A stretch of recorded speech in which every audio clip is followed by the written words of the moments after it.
Hi, welcome back ulit dito sa aking channel.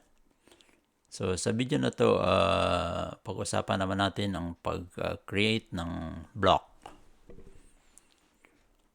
So yung block ay ginagawa yan para makombine yung mga entities into one. So let's start from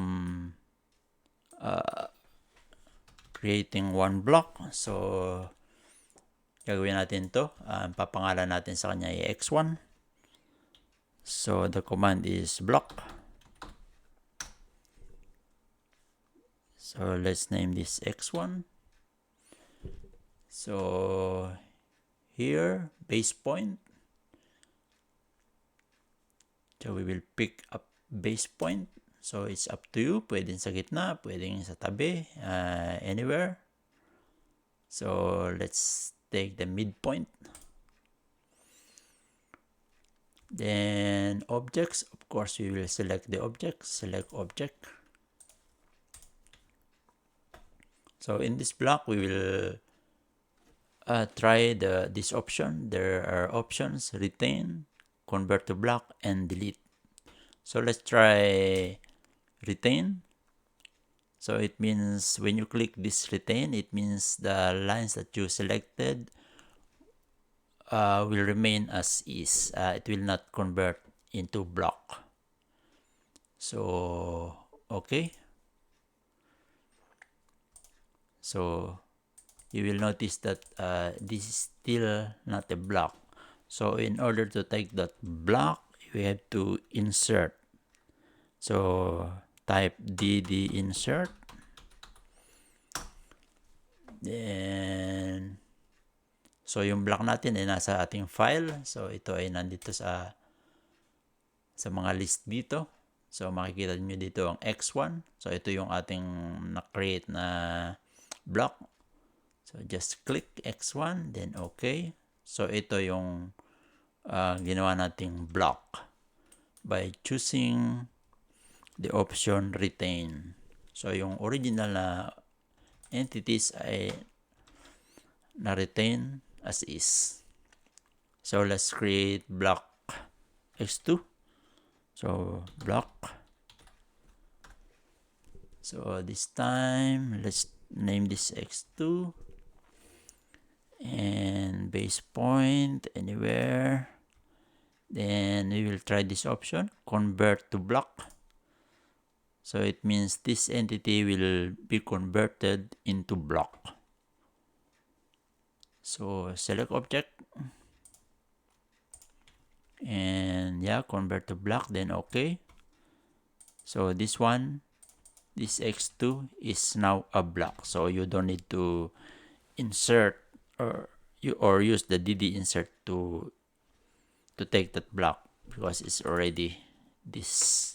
So this is the block already. So let's take the x3. So block. So x3, pick point, then select object, then click this delete. So it means this will be deleted after creating a block. Then just okay. So the original entities are gone. So in this case, you have to dd insert again and take it from the list, x3, then okay. Yan, ito na yung ating block. Yung original niya, nawala. Okay, let's do the x4 for another option. So block x4, select object, pick point, select object.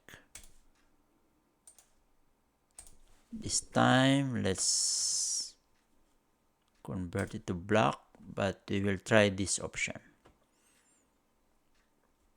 under behavior. So let's try allow exploding. So kapag naka-tick itong allow exploding, after creating the block, pwedeng ma-explode yung block na na-create nyo. So let's try that. So okay. So this block, but pwede nyo i-explode. So command is explode.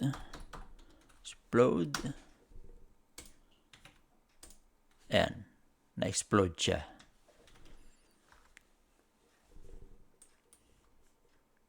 Kapag naman, so let's undo.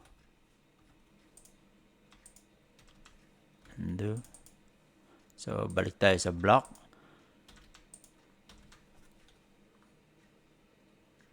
Pwede nyo naman iset yun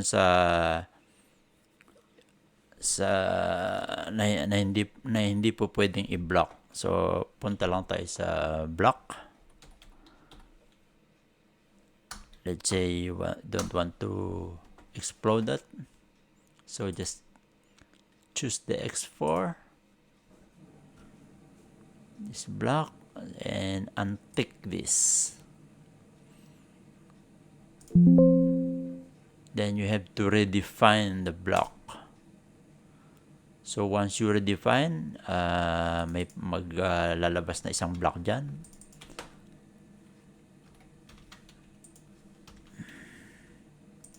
Pero itong block na to, kahit i-explode nyo yan, hindi yan may explode. Tick.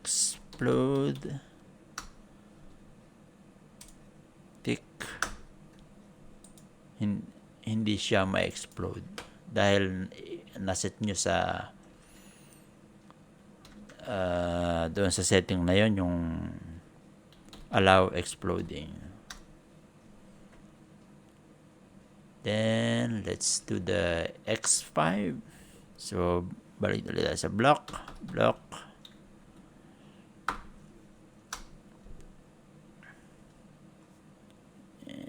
X5. Select object. And pick point.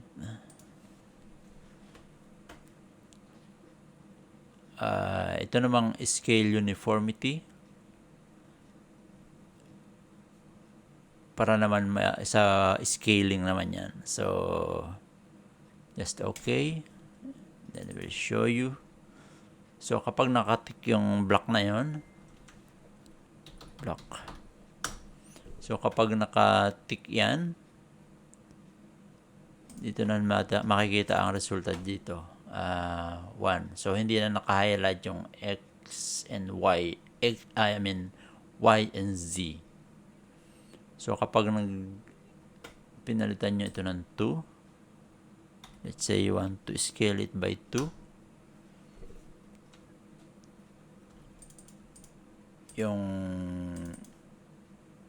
Y and Z ay susunod na. Magiging uniform siya. So kapag pinalitan nyo ng 3, lahat ay magiging 3.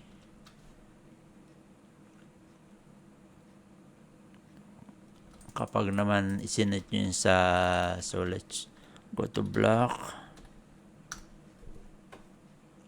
Kapag ini-untick nyo, let's choose X5.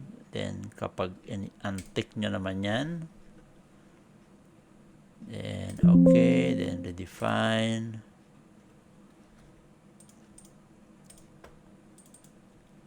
So kapag nag-scale kayo dito, madedistort ang shape ng block.